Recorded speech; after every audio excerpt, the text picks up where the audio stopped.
मित्रांनो, तुम्हाला माहीत आहे का, मुघल सम्राट जरी हजारो विवाह करत असतील तरी त्यांच्या स्वतःच्या मुलीचं लग्न बहुतेक वेळा होतच नसे। चला तर मग याचं कारण जाणून घेऊया। मुघलांचं असं म्हणणं होतं की जरी आपल्या मुलींचं लग्न इतर राजघराण्यामध्ये झालं तर मग मुघल घराण्याचं आणि सासर घराण्याचं एक नातं निर्माण होईल, त्यामुळे मुघल सत्ता आणि गादीवर हक्क सांगण्याचा धोका निर्माण होईल।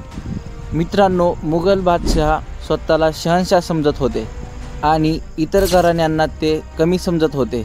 मित्रांनो, तुम्हाला प्रश्न पडला असेलच की त्या मुलींचं मग काय होत असेल।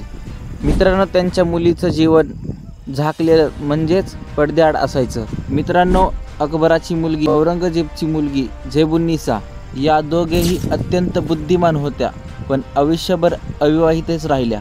मित्रांनो, यावर तुमचं मत काय आहे हे कमेंटमध्ये सांगा आणि अशाच ऐतिहासिक माहितीसाठी लाईक, शेअर आणि सबस्क्राईब करा।